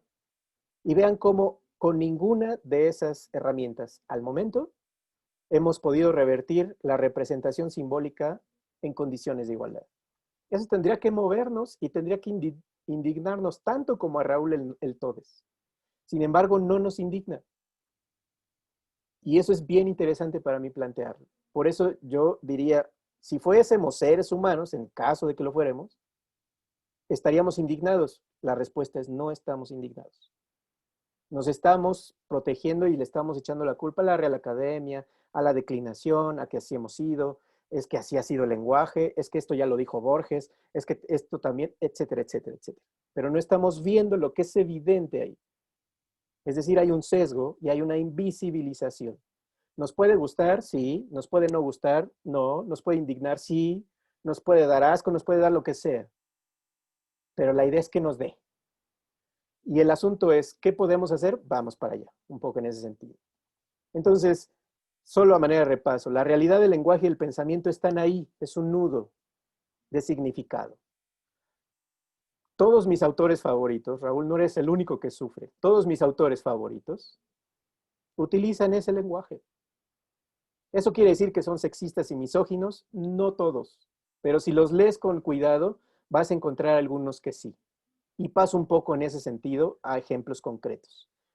Sobre el orden de género que llamamos heterosexual contemporáneo, hay por lo menos 2 posiciones reproducidas en ideas y en conceptos a lo largo de nuestra historia. Que la mujer procede de una parte de un hombre, ¿le suena conocido? ¿No? O que es una materia menos noble, entonces, pues, lo que queremos los varones, ¿cómo nos definimos? Pues no siendo mujeres, pues bastaba más. Que la mujer es un hombre mutilado, deformado, y ahí están cantidad de construcciones simbólicas. Bueno, las fuentes del machismo ilustrado, ahí están, hay una publicación que ahí está el dato hasta el final, ahí está. La recopilación. La mujer no forma parte del género humano, que nos quede claro, colegas. Las personas que estamos en el lugar y posición privilegiada hemos definido lo humano como masculino. Por eso hay que disentir, desde mi muy particular punto de vista, de nombrarnos como seres humanos. Podremos utilizar el personas que hace Raúl, súper bien. Somos personas, somos seres sintientes, los que sientan. Otros, pues lo siento, ¿no? Pero no va a poder ser. Es decir, hay un capítulo abierto. La mujer es un hombre, y ahí está Aristóteles, que también es autor de la Poética, se puede leer. ¿Qué implica que quienes escriben definan a la mujer y lo definan desde una posición de poder? La mujer es ser endeble y defectuoso. ¿Quién quiere ser mujer? Pues nadie. ¿Quién quiere habitar el espacio femenino? Pues nadie. Eso nos debe de quedar claro. El egoísmo, la ambición, la estupidez, la nulidad en todo, he aquí a las mujeres cuando se muestran tal y como son, dicen nuestros colegas. Y así podríamos ir citando. ¿Esto quiere decir que estos autores son misóginos y sexistas? No. Lo que quiere decir es que tienen prácticas sexistas y tienen prácticas discriminatorias, eso sí. Y todas las personas hablantes del español es muy probable que tengamos esas prácticas. Hay que revisarnos. Y justamente reflexionar sobre ese ejercicio de poder desde las masculinidades es fundamental. Me quiero apurar para que tengamos mucho tiempo de cerrar dialogando. Entonces, para muchas personas, la cuestión natural o genital es destino. Y aquí hay, en ese sentido, la menstruación. No es fortuito lo que vimos en las estadísticas. No reglamos, no somos histéricas, no estamos en nuestros días. Son construcciones asociadas a lo natural. Y fungen como argumentos. No son argumentos, colegas. Son justificaciones de un ejercicio de poder vertical, machista. Eso nos tiene que quedar súper claro. Porque si no, entonces nos vamos a ofender con las declinaciones y no con la realidad de nuestras existencias. Entonces, ahí está, para la visión masculina, anatomía es destino. Y por eso cuesta tanto trabajo desnaturalizar ese uso del lenguaje. Es evidente que cuando decimos que la lengua es sexista, no estamos diciendo que es la lengua la sexista. La que estamos diciendo es que la gente que utiliza la lengua de esa manera tiene prácticas sexistas. Y cuando esas prácticas son lo políticamente correcto, ¡voilá! Todos nos ofendemos. Por supuesto que sí. Pero no todos queremos cambiarlo. Una, porque no sabemos cómo. Y dos, porque la profundidad en la psique y en la subjetividad de la construcción en términos de lengua es súper profunda. Nosotros podemos perder la razón si nos metemos tan profundo, y eso es real. Y yo diría más que la razón, el juicio, porque la razón nunca la hemos tenido. Es un privilegio más de la masculinidad hegemónica. Se nos da la razón. Pero ya vimos para qué ocupamos la razón. Para colocar a lo otro, a lo femenino, como el trauma de la envidia del pene. Y los hombres que son ricos por primogenitura, la herencia, colegas, es patrilineal. Y esto ha sido en todas las sociedades que leemos en el Hola, que vemos en el Quién, que estamos pendientes de la boda de los reyes y de los príncipes y qué vestido va a utilizar, etcétera, es patrilineal, no es matrilineal. Siglo XXI, colegas. Entonces, el macho debe mandar a la hembra. ¿Les parece que es súper lejano? Pues no. Así hemos aprendido y así hemos ido a la escuela a aprender. Cuando hablamos de deconstrucción, en las masculinidades y en las poéticas disidentes, estamos abriendo un espacio para construir de otra manera. No estamos diciendo que por nombrar el todes ya somos distintos, no. Lo que estamos diciendo es una posibilidad de reconfigurar mi pensamiento. Posibilidad. Si lo logramos, bienvenidos a un contexto mucho más igualitario. Si no, seguiremos replicando los contextos de desigualdad y de violencia simbólica desde lo políticamente correcto. ¿De acuerdo? Entonces, Aristóteles, la Biblia, Mencio, ahí están muchos de donde hemos venido. Apenas tenemos 20 siglos en esto, colegas, pero el androcentrismo y el patriarcado ha hecho de esto un sistema de producción de la vida, jerarquizando. Esto es jerarquía pura. ¿Desde dónde? Desde un lugar de privilegio. Son doctos, estudiados, blancos, heterosexuales. Entonces, por supuesto que hay que poner en duda. Cuando decimos hay que disentir, la práctica disidencia, de la disidencia tendría que ir en ese sentido también. Entonces, cuando hablamos de poder, hablamos también en un contexto de violencia simbólica, pero también de una cultura machista. Y eso es fundamental entender. Porque muchos de nosotros vamos a tener esas prácticas. Claro que sí, yo incluido, aunque sea disque experto y tenga muchos años en esto, muchos de mis colegas que también trabajan masculinidades tienen esas prácticas. Y tampoco lo están viendo y tampoco lo están analizando. Entonces, entre nosotros y nosotres tendremos que generar estrategias para poder vivenciar lo otro sin que nos pese, sin que nos moleste, sin que nos angustie, sin que nos presione y encontrando en esas prácticas la reconfiguración subjetiva, es decir, la dignidad de habitar la disidencia, de que yo puedo ser junto con el otro, la otra o el otro, quien sea. Yo puedo ser con ellos.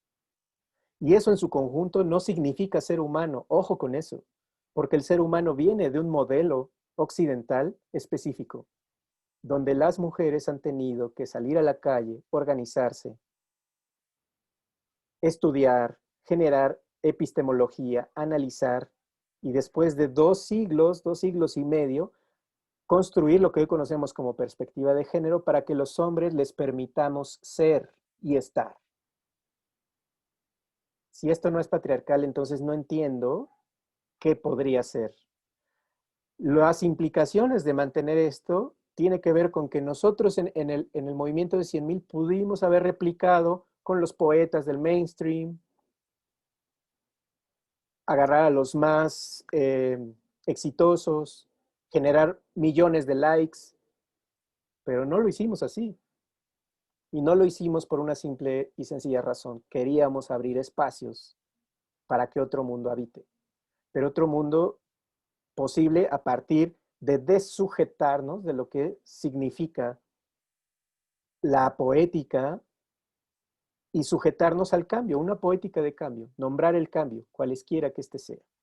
Entonces, aquí lo que preguntaban, violencia simbólica en el lenguaje. Hay, por supuesto, Webb Phillips y Lera Boroditsky. Aquí abajo les dejo en un espacio que se llama El Gato y la Caja. Es un espacio online. Está este análisis sobre la lengua y ahí citan muchos de los estudios que se han hecho con otras lenguas. entre ellas el inglés, el alemán, ¿no? Y por ejemplo, lo que se pregunta en estos estudios es si la existencia de género gramatical para los objetos, por ejemplo, ya no para las personas, presente en idiomas, ya lo decían mis colegas, como el inglés, que es más neutro, tenía algún efecto en la percepción de esos objetos. Ojo, estamos hablando de la percepción, de cómo percibimos el mundo, no nos perdamos en ese sentido. No estamos hablando de la lingüística, no estamos hablando de reglas gramaticales, estamos hablando de la percepción, de cómo el lenguaje significa. Y en ese sentido, ya vimos que lo que significa está jerarquizado. Estos experimentos diseñados tienen que ver con hablantes del castellano y del alemán, dos lenguas que se atribuyen el género gramatical a los objetos, pero que no siempre es el mismo. O sea que este nombre de algunos objetos que son femeninos en un idioma son masculinos en el otro. Hay múltiples ejemplos en ese sentido. Lo que quiero citar acá para abrir un poco el retroalimentar, ya que se nos está yendo el tiempo, es justamente que los resultados de estos experimentos muestran que las diferencias gramaticales sí tienen diferencias en el pensamiento. Y las diferencias en el pensamiento siguen esta misma lógica que hemos visto en el video. Es decir, lo que replican es una esfera de menor importancia. ¿Cuál será esa esfera? Ustedes ya la saben. Es decir, precisamente por eso hablamos de violencia estructural. Precisamente por eso es importante plantearnos de qué manera el lenguaje es solo una herramienta.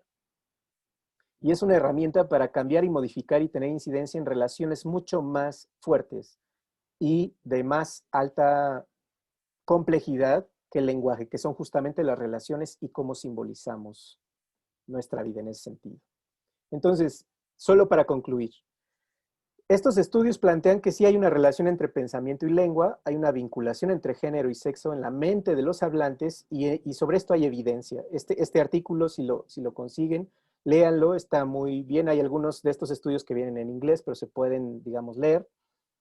Pero de manera puntual, la pregunta, ¿puede la lengua tener un efecto sobre la reproducción de estereotipos sexistas y relaciones de género androcéntricas? Es decir, que tienen al hombre, no al hombre ser humano, sino al hombre género, sexuado, heterosexual, blanco, patriarcal, con pene, peludo, de ojos azules, etcétera, en el centro, es decir, centradas en el modelo masculino o en el canon masculino. A estas alturas espero que sepan que la respuesta es sí, por supuesto.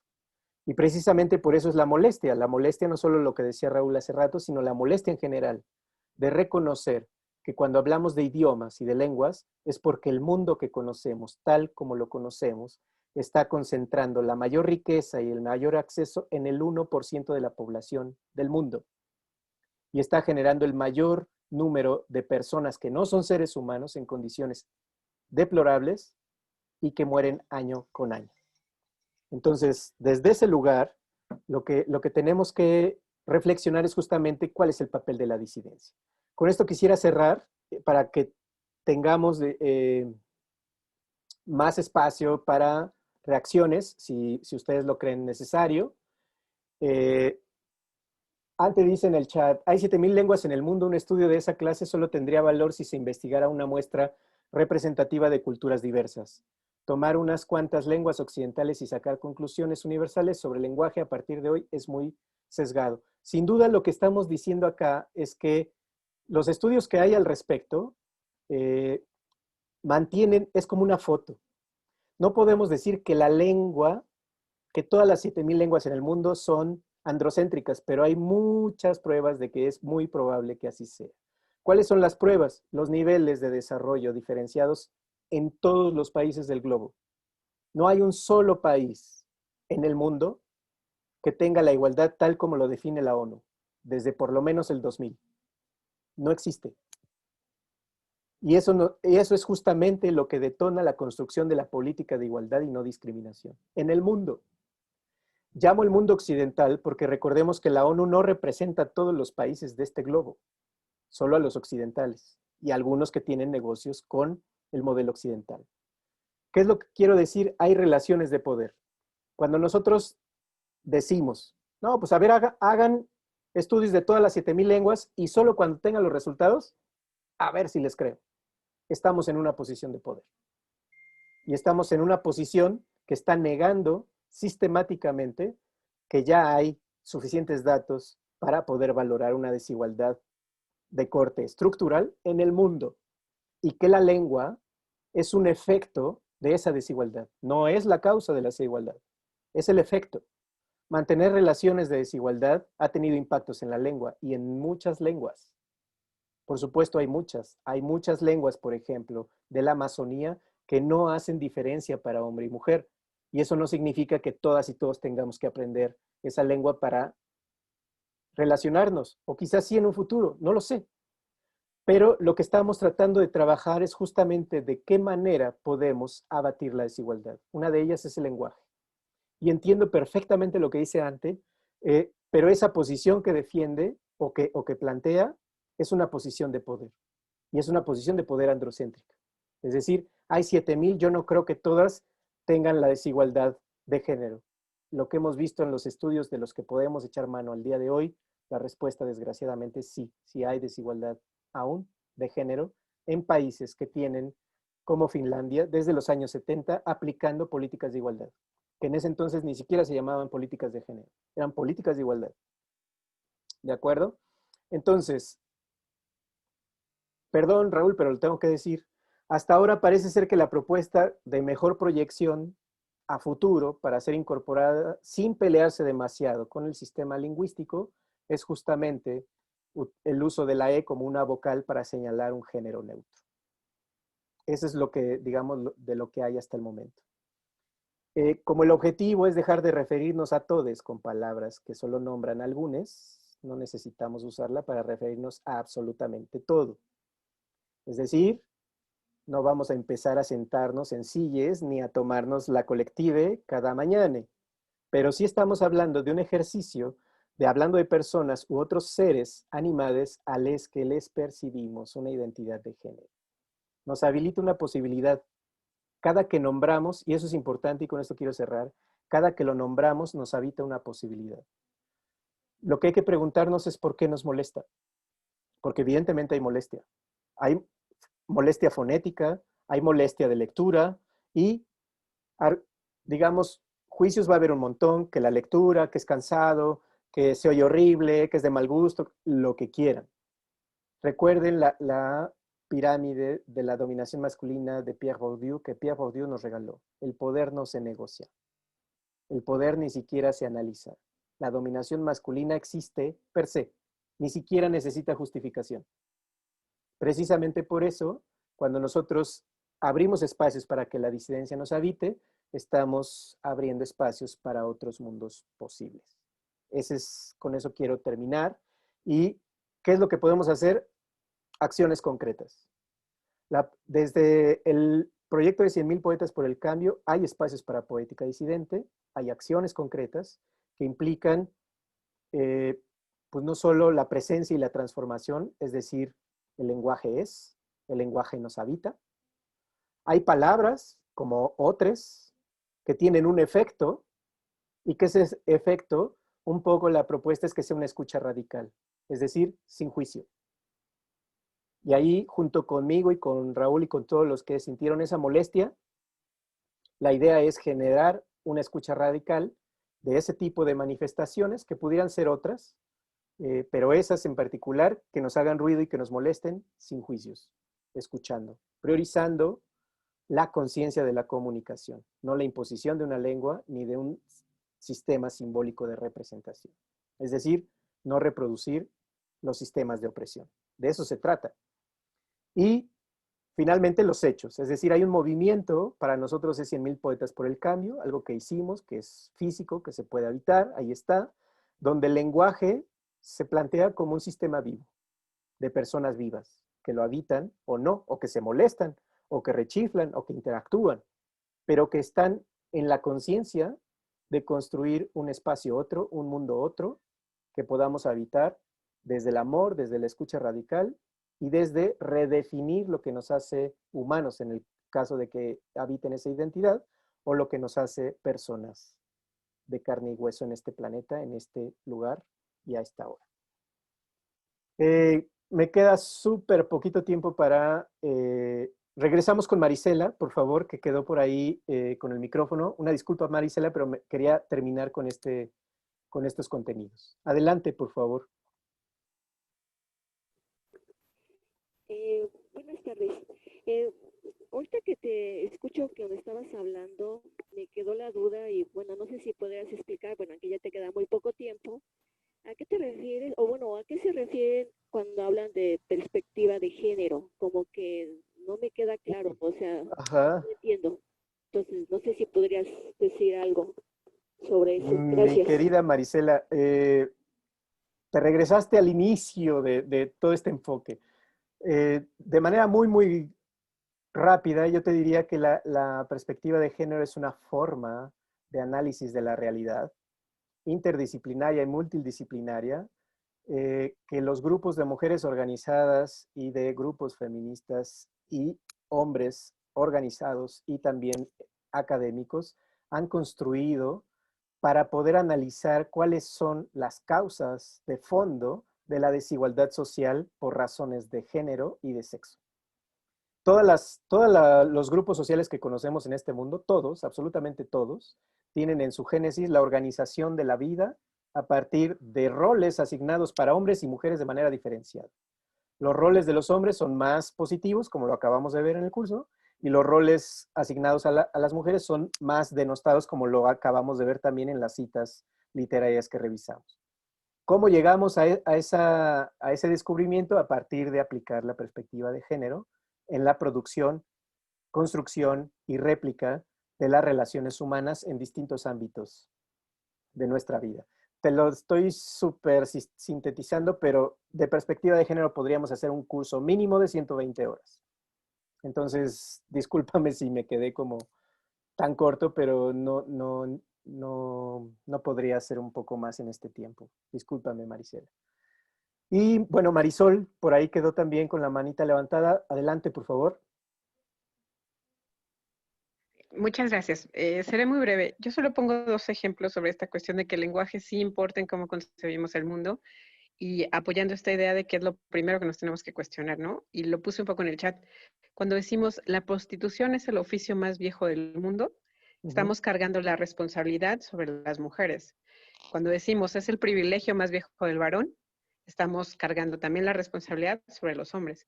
Y así podríamos leer un montonal de noticias cuyo encabezado carga la responsabilidad sobre lo no masculino, ¿no? Por ejemplo, México es el primer país con embarazo infantil. Habría que cambiarlo, ¿no? O sea, México es el primer país con violación de niñas, porque importa cómo lo decimos. O sea, creo que ese es el aporte más interesante a esta sesión, de cómo configuramos nuestro mundo a través del lenguaje. Muchísimas gracias y ojalá sigamos aprendiendo. Gracias. Muchas gracias, Marisol. Y bueno, con esta intervención tengo que cerrar. Solamente voy a recuperar lo que en el chat dice Jaimon, que es al usar la E no nos lleva a otra conceptualización genérica, invisibilizando la diversidad que agrupa. La respuesta es, esta solución no es definitiva, tiene sus problemáticas y tiene problemáticas, digamos, de orden gramatical y lingüístico, es correcto, pero hasta donde tenemos conocimiento es una de las prácticas que no se, digamos, que no detona o que no entra en conflicto con la gramática y con la lingüística tal como la conocemos ahorita, digamos. Tiene sus problemáticas, por supuesto. Pensemos que la propia lengua, para hablar de todas, en términos de personas, o sea, es decir, si nosotros no habitáramos la identidad de personas, simplemente hablar en femenino todo el tiempo ya es un problema para los hablantes del español y para los escuchas. Entonces, imagínate si no va a ser un problema. Por supuesto que hay problemas de índole estructural que no están zanjados, que no están resueltos, pero ahí está la propuesta, ¿de acuerdo? Y pues nada más agradecerles a todas y todos y a todes que se hayan dado cita acá, que hayan aportado sus participaciones.